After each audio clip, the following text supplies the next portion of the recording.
We got another guest. And I'm hosting. Everybody, welcome to another Allied Rivals episode. Today, as AJ said, we do have another guest. Very exciting. He is a Bears fan, so that's the one downside. But we're still happy to have him here, and let's get into the episode. Here we go. Ladies and gentlemen, you already know that we're back, and it's Allied Rivals time. My name is Caedmon Bubba Bauer, and this is AJ Herschel the Kid. What's happening? We will be introducing our guest after a quick piece of news, but the gist of the episode today is AJ will pull. So I have a hat full of NFC teams. AJ has a hat full of AFC teams. I'm gonna pull one out. He's gonna give their final. He's going to predict their final record, and then our guest will agree or disagree, and then AJ will pull out an AFC team, I'll predict, and so on and so on. Yes, we'll do that for a little while, but AJ, before we get into that, do we got any news for the day? Well, it's Thursday Night Football. Of course, we get the rematch of Seattle, Arizona. So you know we're going to have to get through this episode pretty fast because I ain't missing that game at all. But also, on another note, in terms of NBA, Klay Thompson, if you guys haven't heard, Klay Thompson is now out for the year with an Achilles tear. This was supposed to be the Warriors' year. They just drafted James Wiseman. We just had the NBA draft. My man, Ant-Man, Anthony Edwards out of the University of Georgia went pick number 1. Caedmon, the Warriors, obviously, every year, just their team is always great. So they're always poised for a playoff run. But now you've lost one of the best three-point shooters and one of the best defenders in the league for the year again. What do you do? Yeah. What do you do? Not going to be good. Not going to be good. I mean, it's they've obviously gotten other guys that were injured last year back and that are healthy.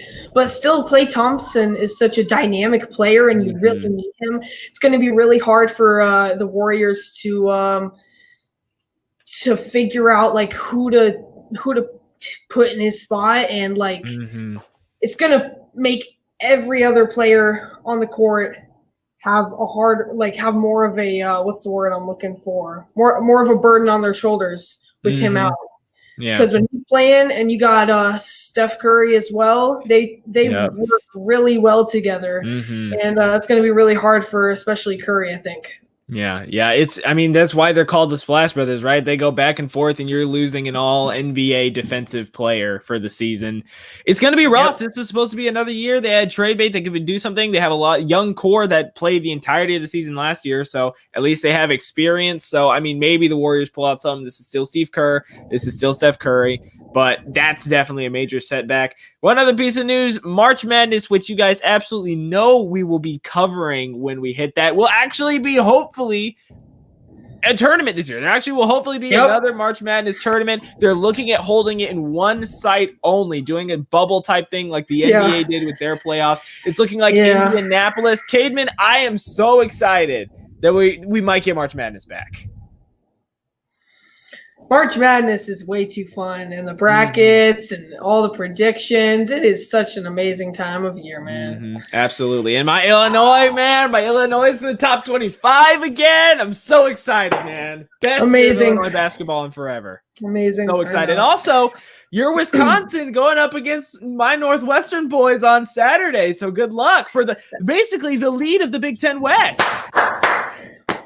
I think Wisconsin's going to take this one. They have one of the best defenses in all of college football. They really do. They do, AJ. They do. How many games did they play again? 2, but they're like top 7 in both of them. Yeah. Well, let's keep in mind that they played North Illinois, who is garbage this year and lost their starting quarterback before the season started. True. And then Michigan, who for some reason just decided not to play football this year. I don't know why. And they're going up against Northwestern, and Pat Fitzgerald is one of the best defensive coaches out there. 4 straight wins, destroyed Maryland, shut down Iowa, Nebraska, and Purdue, who is also hoping for a shot at the title. It's going to be a defensive game, to be sure. Yep. I mean, I think it's going to be a close game, but obviously I'm going to say that Wisconsin's going to win. AJ, is that all the news we have? That's all the news we have. Let's go ahead and get into our episode. But before You got to introduce our guests, man. Well, our guest, I'm going to bring him on right now. This is Peter. Peter is an amazing guy, and he's hilarious. But Peter, tell us a little about yourself. Who are your sports teams, man? Who are your sports teams? My sports teams. Well, I'm a Chicago guy. I don't hop on any bandwagons. Let's go. You know who you are. You know who you are. You know who let's go. Bang on. So I got the Chicago Bears in football, obviously. Chicago Bulls for basketball. I'm not a big baseball person, so I don't have a lot of allegiances there. Same thing with hockey. My big two are basketball and football, and I don't hop on any bandwagons. Bulls and Bears all the way. Anything for college? I mean, I'm not as big on college football and basketball. I'm more of I get that guy. But there are some teams that I always kind of like. I always like Duke in basketball. Okay. I was kind of looking at them. And then I kind of got a thing for Loyola Chicago after that. Let's go. See, every word that comes out of your mouth, I like you more and more, dude. All right. Well, before we is there anything else before we get into the episode? I don't think so. Let's do it. All right. Peter, which of us will pull out a team first? Which one? Well, Caedmon, you're short, so you go first. All right, good. He just called you out on stream. Dang. All right, Peter. All right. Peter's amazing. All right. The team I have pulled out 49ers. The 49ers. AJ, give us your predictions for the 49ers' final record. Walk us through it. Yeah, so they're sitting at 4-6 right now. 6 games left in the season. The 49ers are dead. They're not going to make the playoffs. Jimmy G is floundering between healthy and not healthy. The team can't stay healthy for the life of them. But I am definitely they'll steal a couple games late down the road. I don't think they beat the Rams, not the Bills, not the Cardinals, and not the Seahawks. So they're definitely going to lose 4 more in my eyes. I think they steal a game against Washington, maybe Dallas, or maybe they just might shut everybody down, try to get a high draft pick. I think for them at currently they're still sitting at 4-6. I'm going to say 5-11. I think they drop games to the Rams. I think they drop games to the Bills, Cardinals, and Seahawks. All of them are going to be fighting for playoff spots. They actually have something to fight for. And we don't know what's going to happen with Washington and Dallas. They're a game out of first place in the horrible NFC. Oh, it's pathetic. So I think they probably drop one game. I'll say best case scenario, they go 6-10, but I'll say the 49ers are going to finish as of right now 5-11 on the year. Oh, wow. Is it my turn now? It's my turn. Yeah, go ahead. Yeah, man. Take All it. All right. 5-11 seems a bit low for me. Sorry, AJ. No, that's all right. I mean, you look at the 49ers, and I mean, they were in the Super Bowl, right? With just an amazing D. Super Bowl hangover and curse. Yeah, I mean, Jimmy G, he's never been great. He was getting it done. They had a good year. They made the Super Bowl. They lost to Patrick Mahomes because he's Patrick Mahomes. Mm-hmm. But overall, San Francisco should be a good team. Mm-hmm. I'd say that 49ers fans are some of the most unlucky fans in football right now, simply because injuries have affected their team. Not necessarily the most of any team, but they're up there. And to me, I see fighters in the 49ers. I think that the 49ers, they're a team. I feel like they're a team that's really just gonna find a way to win against the teams that they can beat, since there have just been such a high amount of teams that they haven't been able to. I see them definitely beating Dallas and definitely beating Washington to get to 6-10. I think that it's definitely a stretch to put them any higher than that, though. You could argue that the Seahawks would drop a game just because they dropped to they've had some rough patches, but the chances of that happening are slim. Coming off a bye against the Rams would maybe help them a bit, but I still see them losing both of those games. I have them at 6-10. All right, yeah, and I think something Peter said and I'm going to really agree with is I think the 49ers have fight.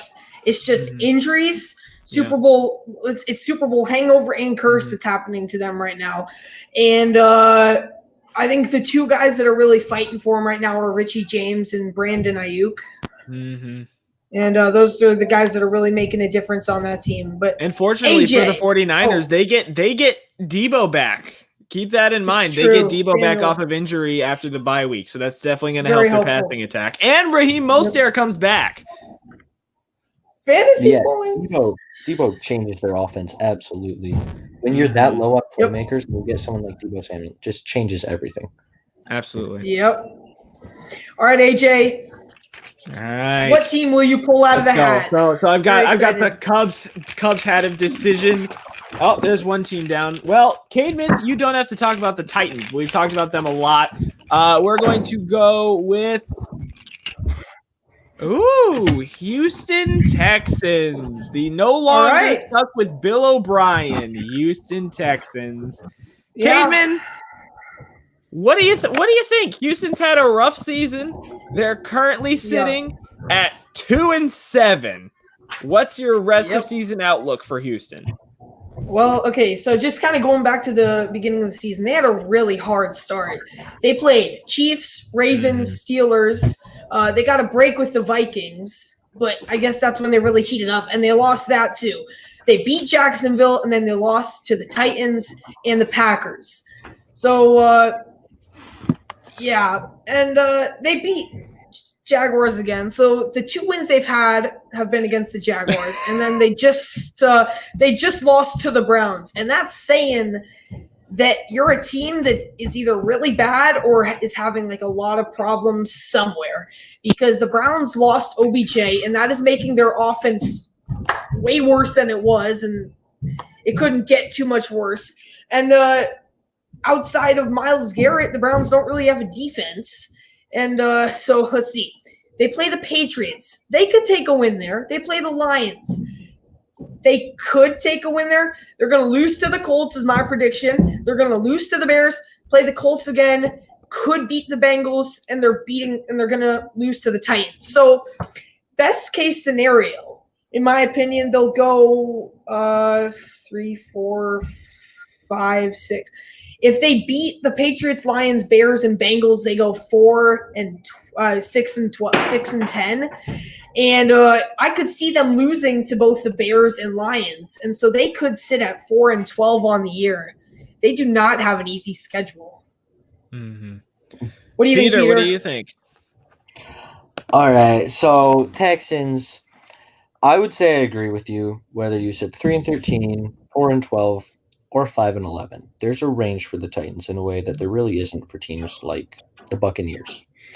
So when you look at the Texans, one of the reasons why there's a range there is just because they're a hard to predict weird team that's amazing in some ways. You look at Deshaun Watson, you're like, whoa, great team. And then you look at like everything else and you're like, oh my God. So the Texans really, it's hard to see them beating well-rounded teams. So definitely losing. They have 2 games left against the Colts. Definitely losing both of those. Definitely beating to the Titans. I'm a Bears fan, so don't even start. Bears are winning that game, all right? If we have to lose to the Vikings, then we're going to beat the Texans. That is cruel, but he's not that cruel, all right? Yeah, hey, I'm gonna say Peter's okay. Yeah, right, I'm gonna say Peter knows his football, man. Peter knows his football. We got a few people in the comment section. We got Ben DeHaan. He says, "Let's go." Adam Weber says, "Yeah." How you doing, Adam? And Ben says, "Peter is the man." Peter is the man. Apparently, got Adam over here. And I'm gonna agree with this Adam, man. I think we should get Adam on sometime. Bears are bad. Can I just say something real quick? Just give me 1 second. Give me 1 second. Really quick. Look, whatever you're trying to say to me and my brilliant, illustrious friend Peter over here, we're Bears fans. Look, our offense is garbage. We know that. We have the statistically 32nd best rushing team in the league out of 32. But guess what? We also have the best third down defense in the league. We have the best red zone defense in the league. So when you're saying the Bears are bad as a unit, no, we're not, because we have a top 10 defense. You can hate all you want on our offense. Totally fair. We can't throw, we can't run unless it's in garbage time. That's totally fair. We've been mediocre at best over the last 5 weeks. But our defense, the statistics, the way that they play, and the studs we have, Eddie Jackson, Kyle Fuller, Khalil Mack, Akeem Hicks, all Pro Bowlers, all Pro-ers. The Bears are not bad. Their offense is bad. There is a difference. There is a difference. And I really agree with what you said, because the truth is, when you look at the split between like offensive quality and defensive quality, it's hard to find a team that's as drastically different. Yeah, very true. Seahawks. That is another probably true one. Great offense, terrible the defense. Seahawks are another one of them. The Seahawks are the opposite of the Bears. Offense great, led by an amazing young quarterback. Not super young anymore, but I still think of him as a young quarterback. And then a bad defense. The Bears, none of those things are true about them. All right, here we go. Yeah. Oh, sorry, Peter. Keep going. Keep going on Texas. Are you done? I mean, No. do you want me to be done? No. Oh, I mean, I don't care. I thought you were done. So I personally think that the Texans are only going to go 4-12 because the only 3 games that are winnable to me are Patriots, Lions, Bengals. And when you look at all 3 and you compare them as a single game, winnable. Sure. Put the Texans as the winners. I don't care. I think that that's a perfectly fine prediction. But when you look at all three of which are games that Texans can lose surprisingly easily for a team with Deshaun Watson, I don't see them winning all 3. Looking at those 3, Texans are going to drop 1. I say 4-12. Awesome.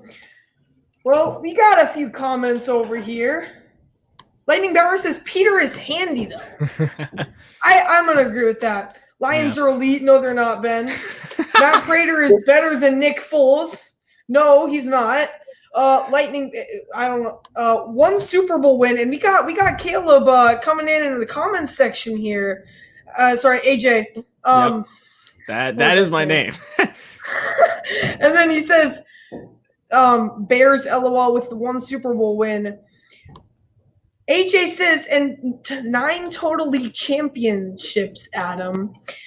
But how many do the Packers have? Okay, let's move on. AJ, I have an NFC team here. Hit me with it. And it is the Arizona Cardinals. Nice. Oh, finally, we get to talk about a fun team. Amazing. This makes me happy. All right, AJ, take it away. DeAndre Hopkins, first of all, showed everybody why he's the best wide receiver in the NFL currently. Last up, just incredible catch. Just completely mossed 3 dudes at one time. He's got some of the best hands and some of the best jumps out there. There's a reason we call him Hops. Kyler Murray playing out of his mind. Surprisingly, I think he could make a late run at MVP. Like, he'd need Russell to cool off. He'd probably need Mahomes and Rodgers to cool off. But he's been playing incredibly well over the past few weeks. The Cardinals have been winning, and they've been beating good teams. They beat Seattle. They beat Buffalo. They dropped a game to Miami, though, and that worries me a little bit for the Cardinals for the rest of the season. They play great in tough, hard matchups, but they drop games they should win. Carolina, minus McCaffrey, loss. Detroit, loss. Miami, I mean, yeah, Miami's got a great, completely underrated defense, but you've got Kyler Murray, you've got DeAndre Hopkins, you've got Budda Baker, you've got the great defense, you got Patrick Peterson. You shouldn't be dropping games to Miami and Detroit. So I worry a little bit for the rest of the season outlook, but guess what? They get to play the Giants. They get to play the Eagles. Those are both going to be wins. I think they drop a game to Seattle tonight. I think Pete Carroll's going to make the adjustments that they need, and they're going to be able to get a win. But So that's one loss. That's 2 wins right now. I think they beat New England. I think they beat the Rams in one of them. I think they also beat the 49ers, but I'm going to say they dropped their last game to the Rams because I think the Rams are going to be fighting for a playoff spot. They're in the wild card contention right now up with the Bears, Vikings of the world, and they need to get on a run to win. I think Sean McVay is going to dial up something really smart. He's very, very good in second matchups against teams. I think he's going to get a win on the final week of the season. So I say the Cardinals are going to lose to Seattle and they're going to lose to the Rams and win those 5 in between. So for my end of season prediction, I'm going to say the Cardinals are going to finish 11-5. This team is so talented and their schedule is very, very nice. Peter, what you got? All right. Well, I completely agree with 11-5, but I wouldn't put it out of the question that they do even better. I don't see them doing worse than 11-5. Their schedule is too. I'm trying to find a word, but it's like the Bears at the very beginning of the season. Where, like, if this is how the Cardinals started their season, all the Packers fans that I won't say the names of, they will go, short and unnamed. But they kind of thought that the Bears were like overrated. This is the same sort of thing. It's the same sort of schedule. The Cardinals are going to just breeze through the end of this year. 11-5 is their worst case scenario. They're a better team than the Rams. It's not hard to see them winning both of their games, which would mean 12-4. They already beat the Seahawks. If they beat them tonight, then I'm going to say that the Cardinals are officially better than the Seahawks, which would mean definitely better than the Rams, which would mean I see them sweeping from now on 13-3. If they beat the Seahawks, that would be my bold prediction. If they lose to the Seahawks, I'm going down to either 11-5 or 12-4 because that's more realistic and that's smarter. But hey, it's not good to be smart sometimes. Just look at our presidential elections. All right, so we're fine. Okay, I think the Seahawks are going to do well. And what you said about the Seahawks dropping games they shouldn't drop, they've won 4 of their last 5 games, and the only one of those they dropped was to the Dolphins, who are one of the most underrated teams in football. Absolutely. The Cardinals, they hadn't figured it out in the beginning of the season. They figured it out now. And the proof of that is you saw at the beginning of the season, there was that big split. They were like, great defense, horrible offense. The offense was like 25th at the first 5 weeks or something crazy. And then dialed it up. DeAndre Hopkins, Kyler Murray. This offense is loaded. They've become much, much better. They've figured it out now. I see them doing very well. Yeah. You mind if I add something, AJ? Go ahead. So I think right now I'm going to say that the Cardinals are a better team than the Seahawks. We saw their defense overpower the Seahawks offense last time they played. And I don't know if it was overpowered. The game did go to overtime. It was they still let up 30 points to Russell Wilson. This is still Russell Wilson. You're playing probably the best offense in the league. Outside of the Chiefs, maybe. Who were the Cardinals fully deserved that. Yeah, absolutely. Very true. And I mean their offense was fine as well. I mean, if the Cardinals are going to run the table, though, I believe they're going to have to play better because they made it way too close of a game for the Seahawks. They should have won against the Dolphins. It was way too close of a game against the Bills.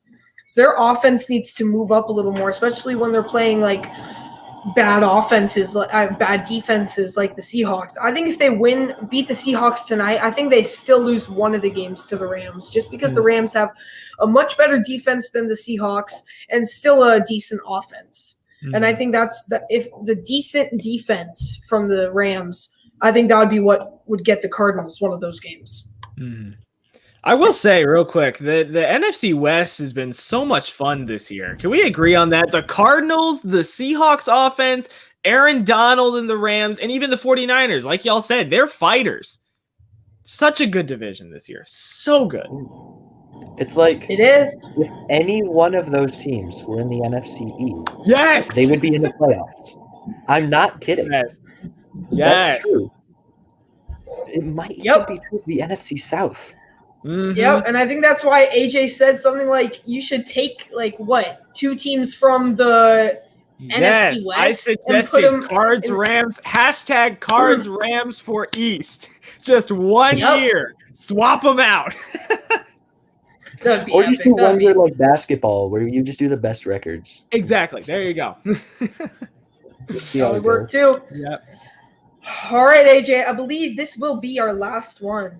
Yep. This is going to be our last one for the evening, and one more AFC team. We're going to go ahead and finish off. Oh, I got a lot of helmets falling out of the hat, and that means we're going to be left with Cincinnati. They're a scrappy team. Joe Burrow is playing incredibly well, but they have the problem of playing in the division with the Steelers and the Ravens and the Browns. I mean, who still have Nick Chubb. But, I mean, the rest of their schedule, there's a lot of winnable games up there. Caedmon, what are you thinking for Burrow, Higgins, Green, and Tyler Boyd? And if Joe Mixon is healthy, then him too. Yeah, Bengals offense is like almost a 0. Very easy for any defense to play. So right now you have the football team, who I believe they will lose against. The Giants, who will, I mean, okay, I'll say this. I think they're going to win 2 of the 3 against either the football team, the Giants, the Cowboys, and 2 out of 4, and the Texans. I think they're going to win 2 of those 4. I don't think more than that. They just don't seem like a complete enough or even good enough at all team. Let's see. I mean, they play the Dolphins, who have been getting better every week. Tua's amazing. Steelers again, Ravens again. I don't see them doing much from this point on. I mean, they lost to the Chargers and the Browns. They tied with the Eagles. And then they've lost pretty much every other game except the Titans, and I think that was a fluke for the Titans. Yeah, I don't see the Bengals going anywhere, and I'm sure you all agree with me. I'm going to say their final record is, I think 4-11-1. That would be right. 4-11-1. Yeah. Because they had a tie with the Eagles, yeah. Mm-hmm. Yeah, Peter, what do you think? Bad team. All right. Bad team, future superstar at quarterback. Mm-hmm. Okay. Full props to Joe Burrow. Very few people can do in their rookie season with that bad of a supporting cast with Joe Burrow. So full props to Joe Burrow for what he's accomplished. But to me, we kind of overhype the Bengals sometimes when we look at the team, because besides Joe Burrow, they're really bad. So we look at them and we say, oh, Joe Burrow, he threw 300 something yards. They're going to be like a 6-10 team. But looking at them, they're never going to beat that this year. I say it's hard to see them finishing with more than like 3 or 4 wins. When you look at the schedule, right? We've got Dolphins, Steelers, Ravens, definitely losing all of those. They have 3 games against the NFC East with Washington, Giants, Cowboys. It's hard to see them winning more than one of those. I mean, maybe they can grab 2. And then personally, I see them losing to the Texans. That would put them at, if they win one of the NFC East games, that would put them at only 3 wins for the entire year. And that might seem mean to the Bengals. That's not mean to the Bengals. That's mean to Joe Burrow. Okay? Because the Bengals are the ones who are mean to Joe Burrow. They have not given him the tools he needs to succeed team-wise. But Joe Burrow is going to be a superstar in 5 years. So if you're a Bengals fan, just be patient, all right? I've waited since 1985. This is a thing, all right? So just wait it out. You'll get a better supporting cast. You'll start seeing results. But for now, I see 1, maybe 2 wins for the rest of the year. That's interesting. I kind of disagree with both of you a little bit, honestly. Okay. Bengals obviously have one of the worst defenses in the NFL. Like, obviously, they can't stop anybody.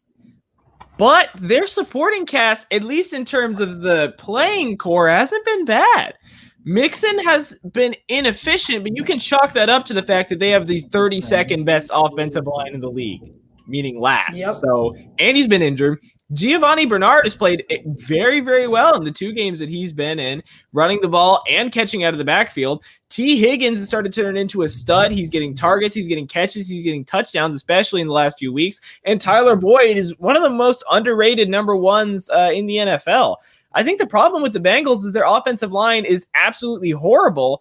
And keep in mind, did they drop a game to the Chargers? Yeah, in week 1. Did they tie the Eagles? Yeah, in week 3. What have they done recently? They got blown out by the Steelers. Makes sense. Beat the Titans, took the Colts, who are supposedly one of the best defenses in the NFL, and lost by 4, and then almost beat the Browns and would have beaten them. There was a missed holding call on the final play that Baker Mayfield hit, whatever the dude's name was, in the corner of the end zone. So that play should have gotten called back, but the Browns stole a game from Cincinnati.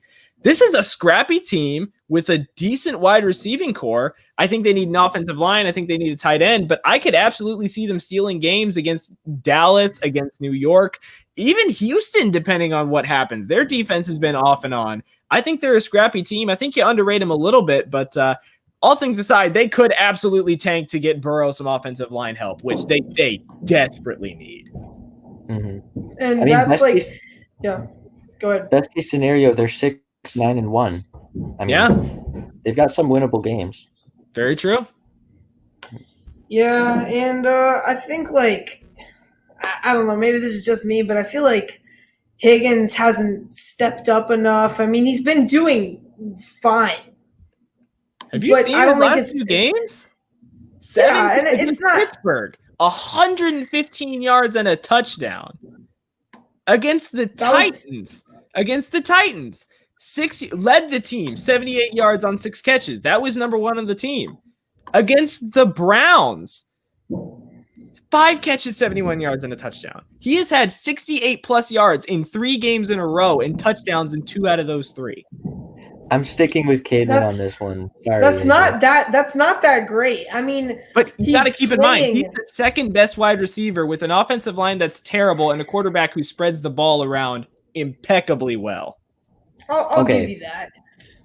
But it's still not what you want to see from a guy like, or you are not seeing, even with the terrible offensive line, you are not seeing what you want from Tyler Boyd, from T. Higgins, from A.J. Green.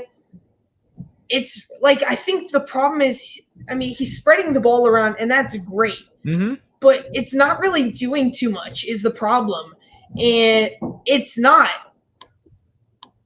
all 31 points on the Titans, 34 points on the Browns, 27 points on the Colts, and they get blown out by the Steelers because they're Pittsburgh and they have the number 2 defense statistically. And I think you have to get the running game going more. And that's what I'm saying. Yeah, it's their run game that's the problem. They don't have an offensive line. Mixon's averaging under 4 yards a carry, and he's been injured. It's the run game that's the problem. And, of course, their offensive line. Okay. Yeah. I'm fully sticking with Caedmon on what he said, though. When you look at the team, the defense is not going to step it up. Agreed. And it's unrealistic to expect them to.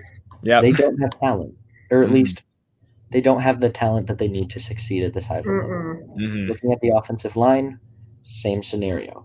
Joe Burrow, one person on the Bengals you can be sure that you are not blaming.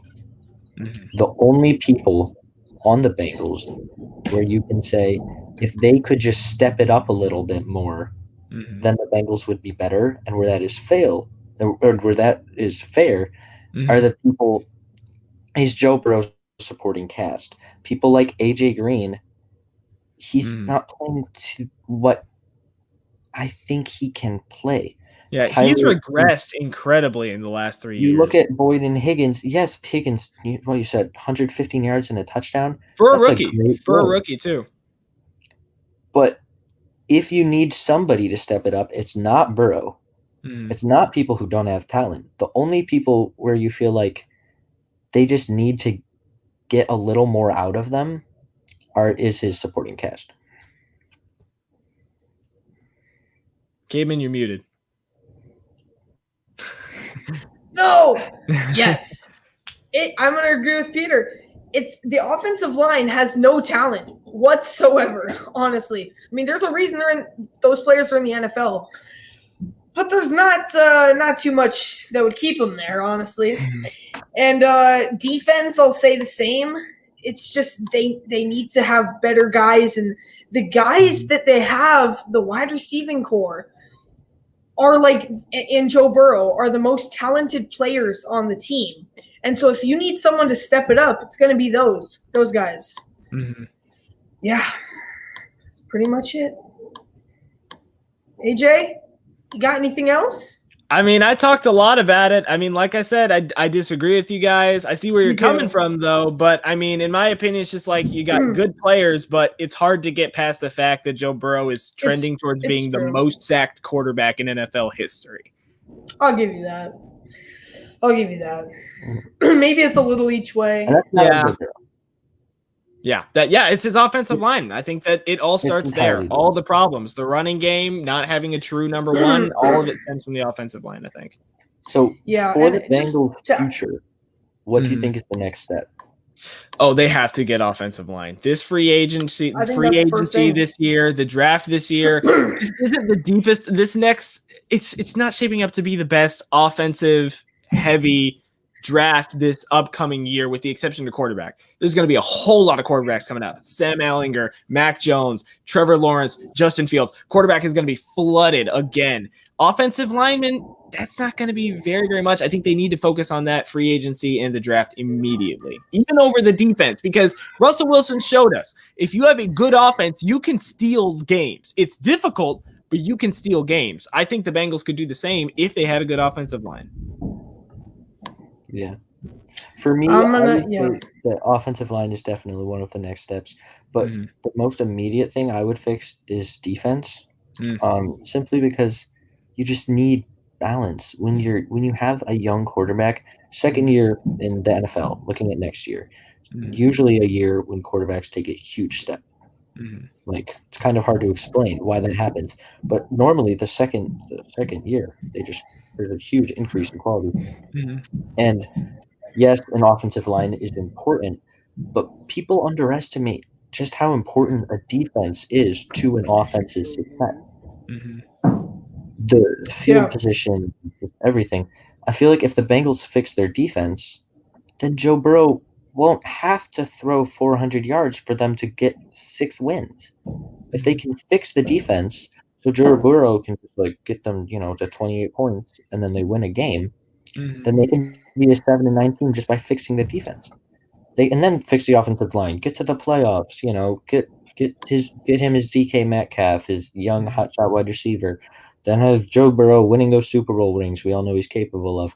But until then, I just say the immediate fix is obviously offensive line, but just as important, defense. Awesome. Well, you know what? I'd say defense. I'll go through this really fast before I close this up. But I'd say defense first, because the games that they have lost have been most of them have been close, and a lot of them have been not a lot of them, but none of them have been ridiculously high scoring. So the Bengals defense isn't necessarily giving up a ton of points every week. I mean, they kind of are, but they've given up in the last 4 weeks 30 points or more to every team except the Titans. Yeah. Can I just say this? I feel like with the Bengals, and I'll finish this up after this, I think the Bengals either have the defense is playing the worst in the league, and the offense is playing way better, or the offense is playing the worst in the league and the defense is playing 20th. And you're not going to see much of a team from that. And unfortunately for the Bengals too, they're playing in a tough division. They have to go against the Ravens front seven, the Steelers, and look, Myles Garrett is the best part of that Browns defense, but look, Nick Chubb is still one of the most talented running backs in football when he's healthy. They're in a tough spot. It's true. Peter, you got anything else before I wrap this up? I mean, just that I feel like the Browns you're kind of selling him short by saying Myles Garrett and Nick Bengals? Chubb and then but not a lot else. The Mhm. Browns, yeah, they're not as good as teams like not a lot else. Colts, Raiders, Dolphins, Mhm. but it's not hard to see them in the playoffs because Oh, their yeah. schedule Oh, is yeah. so easy. Mhm. It's so easy. It's Mhm. like Jaguars, then Cowboys, then Giants or something like that. And then Mhm. Jets is in there somewhere, I think, too. It's crazy. I remember looking at their schedule and just feeling like, just thinking it's impossible for them to not get 10 wins. Yeah. They're playing And Eagles, Jaguars, then they get Titans, Ravens, but then they get Giants, Jets, and finish with Steelers. Yeah. So that's an easy 4 wins to get to 10. They just steal Yeah. one more, and we're guaranteed a spot in the tight AFC wildcard race. Yeah. All right, guys. Well, that wraps us up. And Peter, thanks for coming on and being a guest. It was amazing having you. Yeah, it was awesome, dude. And like we normally end with, Peter, you got something to pull out? Oh, I got one of AJ's thingies. Where's this? Let's go. Yeah. Amazing. These are even special. though it's terrible. I love it. Amazing. AJ, what you got? Well, for me, I just got this Cubs hat that I can't put on because I'm wearing headphones right now. But yeah, I have had this for a while. A friend of mine got it for me for a birthday like 5 years ago, and I still wear this all the time. I'm glad I haven't lost it. So yeah, always just gotta rep those Cubs. My people on the south side probably hate me for wearing this, but yeah, and I know it looks crazy because I got the headphones under it, but hey, I love this hat. I got it at a Brewers game for being, what was it, like first 10,000 in line or something. Nice. So that was pretty sweet, but gotta love those Brewers. Nice. All right, well, that pretty much finishes us up. Let me read our verse of the week. Do nothing from selfish ambition or conceit, but in humility count others more significant than yourselves. Let each of you look not only to his own interest, but also to the interests of others. Philippians 2:3-4. Folks, that was an amazing episode. You heard our predictions for, what was it, 4 teams? 4 teams, 2 NFC and 2 AFC. Peter, AJ, especially Peter, though, because AJ's always here. Peter, thanks for coming on, man. It's good to have you. We'll see you all next time on the one and only Allied Rivals podcast. Thanks, everybody. See ya.